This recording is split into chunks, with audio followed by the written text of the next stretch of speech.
This piece addresses something uncomfortable for people who read a lot. The relationship between reading widely and making good decisions is far weaker than most readers assume. Reading accumulates information. Making good decisions requires wisdom, the ability to judge which information is relevant, how to weigh competing considerations, and how to act under uncertainty. These are not the same thing, and more reading doesn't automatically produce more wisdom. The paradox is visible everywhere. People who have read extensively about behavioral economics who still make predictable cognitive errors. People who have read multiple books on communication who still avoid difficult conversations. People who have read about investment strategy who still make impulsive trading decisions. The knowledge is there. The application isn't. Understanding why this gap exists is more useful than adding another book to the pile. The first reason, most reading lists are unconsciously curated to confirm existing beliefs. Confirmation bias doesn't just affect what evidence we seek, it affects which books we choose. A person who believes that systems suppress individual potential gravitates toward books about systemic failures. A person who believes hard work is the primary variable gravitates toward success stories that emphasize effort. The reading feels diverse, different authors, different industries, different time periods, while operating within a narrow band of ideological agreement. Breaking out of confirmation bias in reading requires deliberate selection of books that argue the opposite of your current position. Not books that gently complicate it, but books that make the strongest possible case for a view you currently reject. This is uncomfortable reading. Most people do very little of it. But it's the reading that actually has a chance of updating your model rather than reinforcing it. The knowing-doing gap is perhaps the most well-documented failure mode in personal development literature. The gap exists because knowing what you should do and doing it are different cognitive processes. Reading addresses the first. It does almost nothing for the second. You can read every nutrition book ever published and still eat poorly. You can understand every principle of financial management and still spend impulsively. The knowledge is present. The behavior hasn't changed. The knowing-doing gap closes through practice, feedback loops, and accountability structures, not through more information. A person who reads one book on a skill and then immediately practices it will improve faster than a person who reads 20 books and then practices nothing. The information is almost never the rate-limiting factor. The doing is. More reading often functions as a delay mechanism that feels productive while avoiding the uncomfortable practice that would actually produce improvement. Well-read people develop a particular cognitive trap, the ability to articulate arguments they don't actually believe.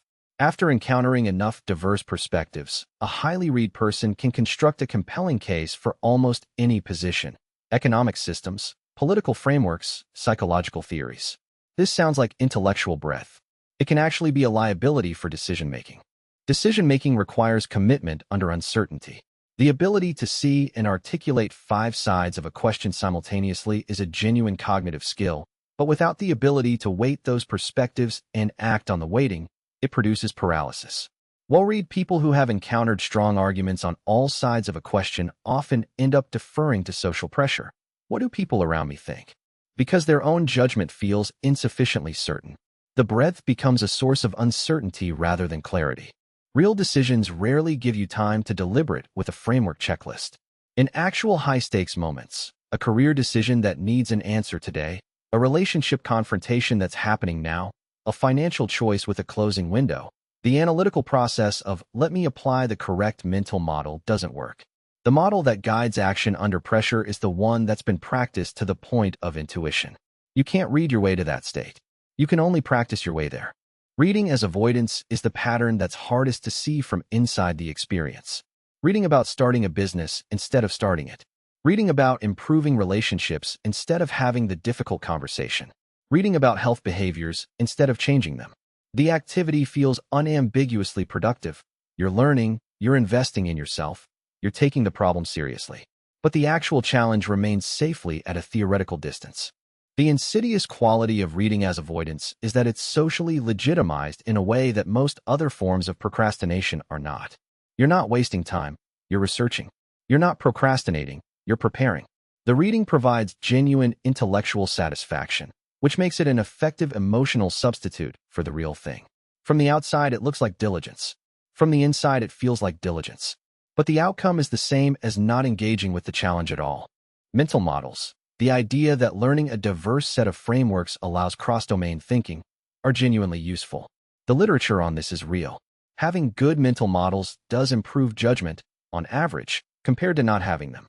But the gap between holding a mental model and applying it correctly under pressure is larger than most people who write about mental models acknowledge. A mental model you've read about and understood intellectually behaves differently from a mental model you've applied in a dozen real situations. The second version has been stress-tested against reality. You know not just what the model says, but where it breaks down, what conditions limit its applicability, and what it looks like when it gives the wrong answer. That knowledge comes from application, not from reading more about the model. The reading habits that most reliably improve decision quality. Books that directly contradict your current model of how things work, rather than books that merely extend it. Reading followed by immediate application to a problem you're currently facing. And reading that forces active reconstruction, where you stop before the author gives their conclusion and derive it yourself from their evidence. Then compare your derivation to theirs. Passive reading of well-argued positions is cognitively easy and builds very little. The single most useful habit for improving decision quality, and the one almost no one maintains, a decision journal. Before a significant decision, write down what you're choosing, why you're choosing it, what you predict will happen, and what would cause you to conclude you were wrong. Then return to these entries 6 months or a year later and read them. The experience of being confronted with your own past reasoning, with no ability to revise it in light of what actually happened, is one of the most effective correctives to overconfidence that exists. Seeking disconfirming evidence before committing to a view is another habit that's easy to describe and hard to do consistently. The natural move before a significant decision is to look for evidence that supports the direction you're already leaning. Deliberately inverting this, asking what evidence would make this look like a bad choice, then actively looking for it, is uncomfortable and often produces useful information. Most well-read people skip this step almost every time. The pre-mortem is a related technique. Before a major decision, assume it fails, completely, specifically, in 6 months, and write down why. Not what could go wrong in the abstract, but this failed. Here's the specific chain of events that led to that failure. This exercise surfaces risks that forward-looking optimism tends to suppress, because your mind is operating in a context where failure is already stipulated rather than being treated as a low-probability outcome to be argued away. Accurate feedback loops are the structural factor that separates people who get better at judgment over time from those who don't. If your life is structured so that you can attribute any outcome to luck, market conditions, other people's behavior, or circumstance, you have no accurate information about the quality of your own decisions. Building structures that make the connection between your choices and your outcomes explicit and visible is one of the most important and least glamorous forms of self-improvement available. Finally, the intellectual diversity of your social environment. Most people, even people who read diversely, spend the majority of their social and professional time with people who hold similar fundamental views. Reading books by people with different perspectives is useful. Actually talking regularly with people who hold fundamentally different views, not to debate them, but to understand the internal logic of their position, is a different and often more powerful experience. It's harder to maintain the comfortable certainty that comes from being surrounded by agreement. Summary: reading widely is not the same as thinking clearly. The gap between information accumulation and genuine wisdom is closed by specific practices.